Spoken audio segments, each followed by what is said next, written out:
Assalamualaikum dan salam Malaysia Madani, bersama-sama saya Sabrina Baas dalam Berita Pagi Sabah edisi Rabu 2 Oktober 2024. Kerajaan negeri akan memberi keutamaan untuk menyalur bantuan pendidikan hanya kepada golongan kurang berkemampuan.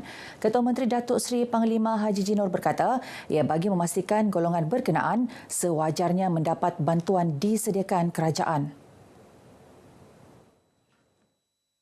Jadi itu menjadi satu keutamaan kepada kerajaan, ya.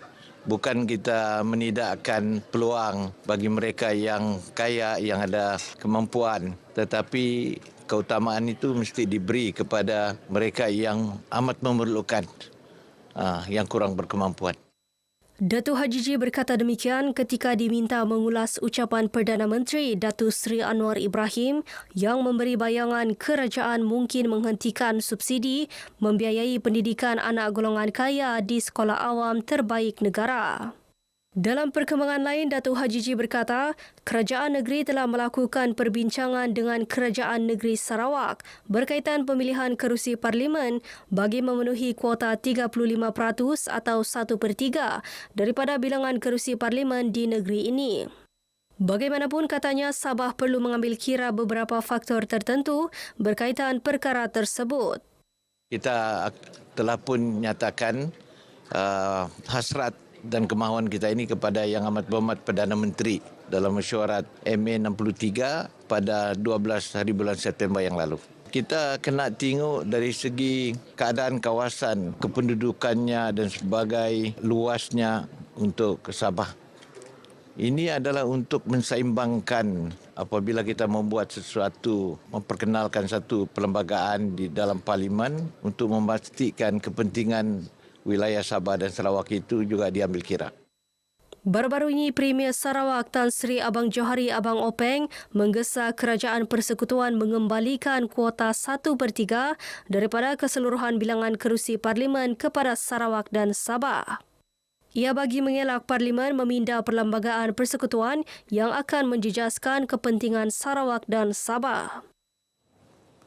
5 pelajar Universiti Malaysia Sabah UMS termasuk pelajar jurusan perakaunan Rafida Zaidin yang tular di media sosial sebelum ini menjadi antara menerima beasiswa Kerajaan Negeri Sabah BKNS. Penyerahan disempurnakan Menteri Sains, Teknologi dan Inovasi Datuk Dr. Muhammad Arifin Muhammad Arif yang juga Exco Pendidikan dan Hal Ehwal Islam Negeri di Menara Kinabalu. Majlis penyerahan turut disaksikan Ketua Pengarah Perkhidmatan Awam Sabah, Datuk Zainuddin Aman. Ketika ditemui pemberita, Datuk Muhammad Arifin memaklumkan di UMS sahaja kira-kira 300 pelajarnya menerima beasiswa daripada kerajaan negeri dan kira-kira 7,000 pelajar di semua institusi pengajian tinggi IPT seluruh negara bagi tahun ini. Dan keseluruhannya beasiswa kita pada tahun ini mencecah 7,000 beasiswa kerajaan negeri saja, dan insyaAllah sasaran kita sehingga ke hujung tahun 11,000 anak-anak Sabah akan mendapat beasiswa yang belajar di dalam dan di luar negeri. 19 biji kek dipersembahkan kepada Yang di-Pertuan Negeri Tun Dr. Juhar Datuk Mahirudin dan isteri Toh Puan Nurlidah Tan Sri RM Jasni sempena sambutan ulang tahun kelahiran rasmi ke-71 Tuan Yang Terutama TYT Yang di-Pertuan Negeri Sabah Sabtu ini. Kek berkenaan dihasilkan beberapa hotel terkemuka di sekitar Ibu Negeri serta pasukan keselamatan dan jabatan kerajaan. Tun Juhar dalam ucapannya menzahirkan penghargaan atas sumbangan kek berkenaan. Kek akan diagihkan kepada rumah anak yatim dan badan kebajikan di sekitar Kota Kinabalu. Penyumbang kek yang ditemui turut berbesar hati dapat mempamerkan kreativiti dan kepakaran masing-masing. Sempena hari jadi Tuan Yang Terutama Tun, pihak SSCC mempunyai datang ilham untuk konsep jejak kebesaran lah, sebab untuk menghargai hari yang akan untuk segala penerima anugerah kebesaran yang akan datang ini. Konsep kek kita hari ini adalah satu yang unik kerana kita menggunakan konsep kapal KD Sri Sabah sendiri yang telah pun mula berkhidmat dalam TLDM semenjak tahun 1967. Ya, dan telah melalui beberapa proses, dan ini yang kita persembahkan semula kepada Tun. Actually ini motor yang terbaru daripada Tun. Silap saya dalam match ni dia punya motor terbaru. So saya ambil ilhamkan yang terbaru untuk dia punya koleksi motosikal dia lah. Royal Enfield. Seorang lelaki dijatuhi hukuman penjara sehingga 30 tahun dan denda oleh Mahkamah Seksyen Keningau kerana menyebabkan kematian seorang lelaki tahun lalu. Keputusan itu dibuat Hakim Ahmad Fairuz Muhammad Fuzi selepas tertuduh 30 tahun mengaku bersalah terhadap pertuduhan mengikut Seksyen 304-E Kanun Kesiksaan Akta 574. Mengikut pertuduhan, tertuduh didakwa menyebabkan kematian seorang lelaki 52 tahun di sebuah premis cuci kereta di Apin-Apin Keningau kira-kira 8 pagi 24 Disember 2023. Menurut fakta, kes tertuduh bergaduh dengan mangsa lalu mengambil penyodok tanah dan memukul kepala mangsa sehingga rebah.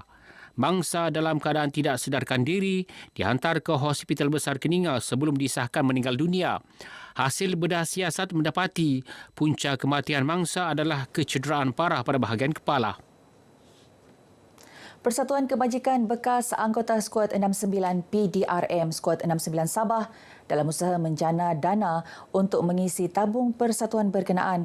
Ia bagi membantu ahli persatuan di negeri ini yang rata-rata berusia lebih 70 tahun. Pengerusi Skuad 69 Sabah, Gastan Sabah memberitahu, Skuad 69 Sabah mempunyai 298 keahlian setakat ini. Dalam mengenai mencari dana, pasal apa, kita ini tidak mempunyai dana. Kebajikan ahli kita. Pasal banyak ahli kita ini bukannya semua senang. Semua ada yang susah. Dan sekarang ini pun kita bagi kepada ahli kita sebagai satu tungkat yang ada di dalam tidak boleh berjalan. Kemudian kursi roda, tapi ada di pejabat kita tidak bawa di sini. Skuad 69 PDRM ditubuhkan pada tahun 1969 disertai kira-kira 5,000 orang menyertai latihan asas kepolisan sebelum diserap sebagai mata-mata dalam pasukan polis di Raja Malaysia ketika itu. Pasukan bola sepak wanita Sabah akan mewakili Malaysia dalam saingan Piala AFC peringkat kumpulan A di Wuhan, China yang berlangsung selama 7 hari bermula esok. 4 pasukan termasuk Malaysia akan bertarung di peringkat saingan kumpulan itu. Sekiranya menang satu daripada 3 perlawanan, Malaysia akan layak ke peringkat seterusnya di peringkat Asia. Ketika ditemui pemberita, Presiden Persatuan Bola Sepak Sabah Safa Datuk Shah Helmi Yahya berharap pasukan Sabah dapat menunjukkan semangat juang tinggi dan mempamerkan aksi terbaik sepanjang perlawanan berlangsung. Saran saya adalah agar mereka sentiasa mengekalkan disiplin dan semangat untuk membuktikan bahawa mereka boleh bersaing dan mendengar segala arahan yang diberikan oleh pihak pengurusan dan juga ketua jurulatih. Sabah berpotensi melahirkan atlet para yang mampu bersaing di peringkat Olimpik pada masa depan. Pengarah Majlis Sukan Negeri MSN Sabah, Muhammad Asnih Muhammad Nur berkata, keyakinan itu berdasarkan pencapaian cemerlang atlet negeri dalam Para Sukan Malaysia Sukma ke-21 di Sarawak baru-baru ini. Ini termasuk atlet para renang Sabah Syahafiq Abdullah yang memenangi 4 pingat emas sekaligus dinobat sebagai atlet terbaik lelaki para Sukma ke-21. Sehubungan itu katanya MSN Sabah bertekad menghasilkan dan mengasah bakat atlet para negeri yang boleh diketengahkan ke peringkat para Olimpik. Saya rasa kita harap Syafiq ni satu masa akan pergi Olimpik lah. Kan sebab kita sebenarnya matlamat semua ni kita mau ada Olimpian lah kan. Kita mau jadi Olimpik, ada pingat di Olimpik. Muhammad Asni ditemui pemberita selepas menyambut ketibaan kumpulan atlet para Sukma di lapangan terbang antarabangsa Kota Kinabalu KKIA. Sementara itu, Syahafiq turut bertekad agar dapat meningkatkan prestasi dan mengekalkan momentum sehingga layak ke peringkat tersebut. Perasaan saya sangat gembira lah. Lepas tu terkejut, tidak disangkakan. Perancangan saya mungkin competition seterusnya lah. Asian Para Games kalau dibagi peluang. Paparan itu mengakhiri Berita Pagi Sabah kali ini, menyusul selepas ini Berita Pagi Sarawak. Dari sungai hingga segara, Palestin pasti merdeka.